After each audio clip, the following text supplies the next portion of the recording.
Have you ever bought an inexpensive guitar, kind of like this Epiphone Les Paul, and wondered just how much better it might sound if you put some aftermarket pickups in it? Well, we dropped some DiMarzio Super Distortions into this beast, and we're going to let you hear that difference today, right here on Geargasms.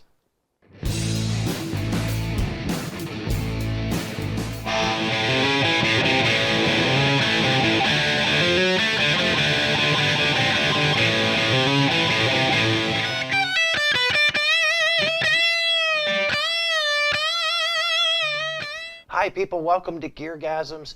I'm your host Alan Barnes, and if you're wondering why I didn't say hi kids, welcome to Geargasms, there's a whole lot of garbage going on YouTube right now with all the COPPA laws, and heaven forbid somebody might get the wrong idea and thinking I'm making this content for kids, which I'm definitely not. So I'm gonna have to find a new thing to say after calling my audience kids, starting on my radio show in the mid-90s all the way up through this YouTube thing. It's gonna be a hard habit to break, but I'm gonna give it a shot. But today, we have, for your edification, a 1996 Epiphone Les Paul. This was made in the Unsung factory in Korea.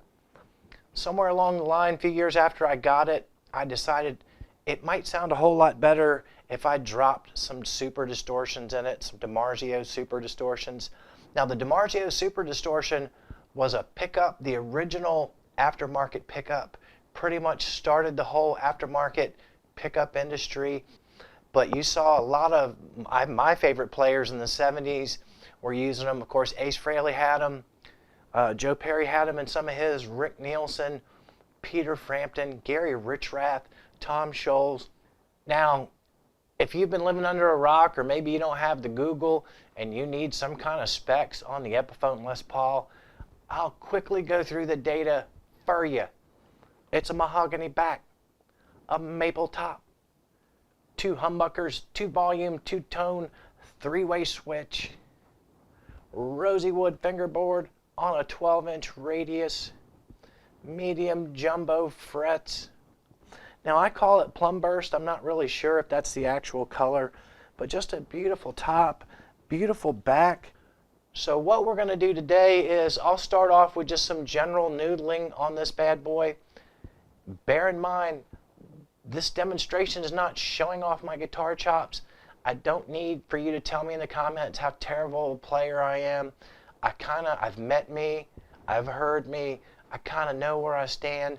It's about letting you hear this guitar in all of its native glory. All right, that hiss you hear in the background, that's an Angry Marshall. Gonna be playing this thing straight in. All EQs are at noon, just a touch of reverb. I'm in the 50-watt mode, channel 2. The lead 1 setting gains about halfway up. I'll give you some bridge pickup, some chords, some strumming, some cowboy stuff so you can sort of hear the articulation of the Super Distortion pickups.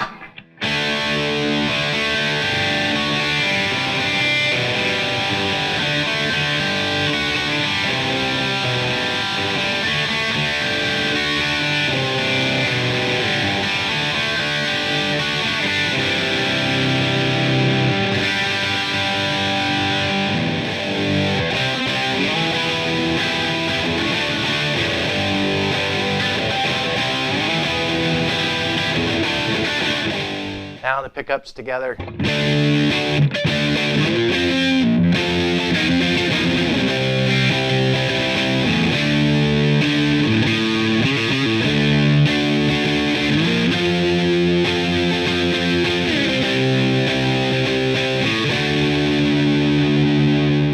Single notes, both pickups.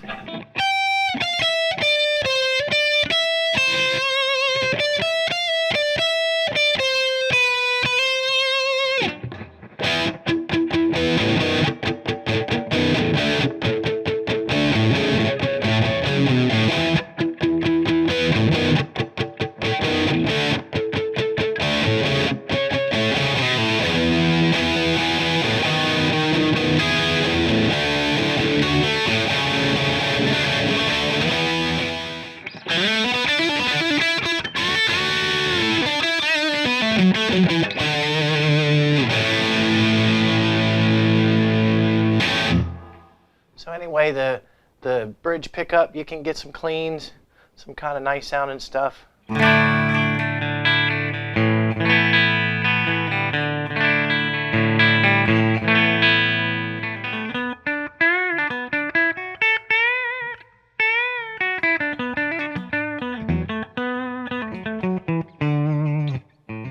Middle position, same kind of thing.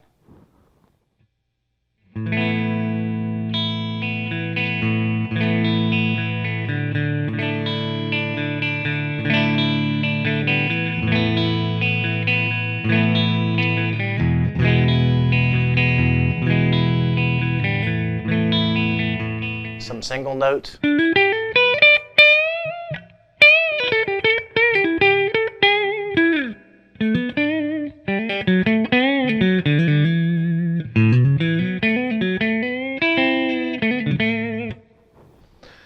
Last but not least, the old neck position.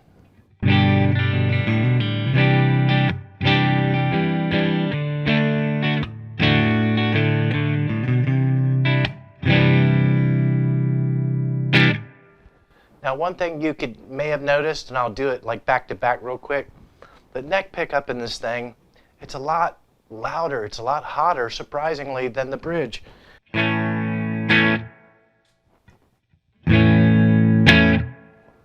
Now, some of that may be the EQ fooling you a little bit. This obviously has a lot more bass in it, and sometimes, well, not sometimes, all the time, bass frequencies, they tend to contain a lot more power. I'll give you some single note stuff on the neck pickup.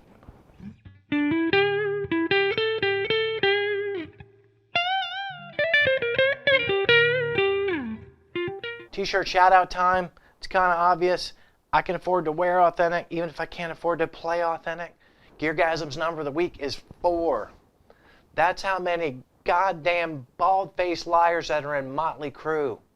In 2015, they told us it was their last tour. They were never going to tour again. And heaven help you if you spent more money than you could afford just trying to see that concert because you thought, oh my goodness, it's going to be the last time that they play live. I've got to see it. So maybe you sold your old lady into slavery on the black market, or you pawned your favorite guitar, or you cut the amount of crack that you smoke a week in half for a couple of months to be able to afford those tickets. Whatever you did to get there, you have now been ripped off. Multiply 4 times 10, and that's at least how many pounds overweight Vince Neil is. And I know I'm not so slender myself, but damn it, if you're going to go out and charge people that money, I think if you would reduce the lipids in your center mass, maybe you could actually sing a note or two. I don't know if they're going to go out with backing tracks. Good grief. Who would have ever thunk that there'd be somebody in worse physical shape in Motley Crue than Mick Mars? Okay, so we've doodled with this thing by itself a little bit just to give you an idea. Now what I'm going to do is I'm going to A-B this thing against another Epiphone. This was made in late 96. The other Epiphone was made like 5 months later in 97 in the same exact factory. It does have the stock pickups in it. And I have to presume where those guitars were made in the same factory that close together, they probably originally had the exact same pickups in it.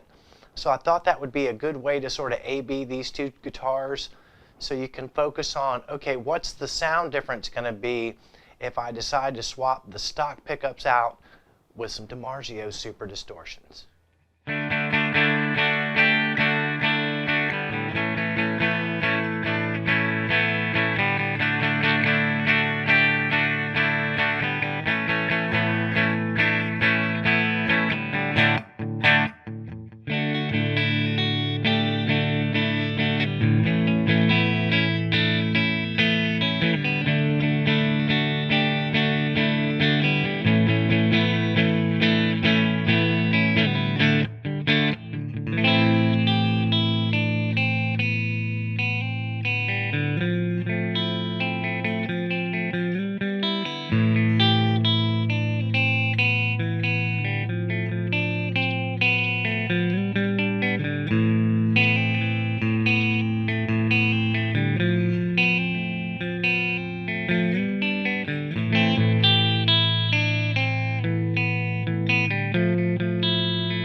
What did we learn today? We learned that you could certainly hear the difference between aftermarket DiMarzio Super Distortion pickups and the stock Epiphone pickups that come with these. We also learned that at the exact same volume, the stock pickups in these bad boys were much more microphonic, much more prone to feedback, even though they probably aren't quite as hot. We also learned that you can take a relatively inexpensive Epiphone Les Paul, make just a few modifications to it, and have something that plays, feels, and sounds almost as good as a real Gibson. And I know what I'm talking about because I also have a real Gibson in this house. We also learned that Motley Crue apparently doesn't manage their money very well. I don't know how much chicken wings and whiskey Vince Neil goes through out in the desert in Vegas, or maybe he blew it all in the slots. But all the gobs and gobs of money they made 4 years ago apparently didn't last them very long. So they're going to come out on the road and bend us over and stick it to us again. As always, thank you for your time. Don't forget to hit the like button. Please subscribe. Drop some comments. Got some video ideas, something you'd like to see me do on this channel? I'd love to hear from you guys. Whatever you do over the next 7 days, I don't even want to know about it. Please don't tell me about it. But please do show up again week after week right here for more Geargasms.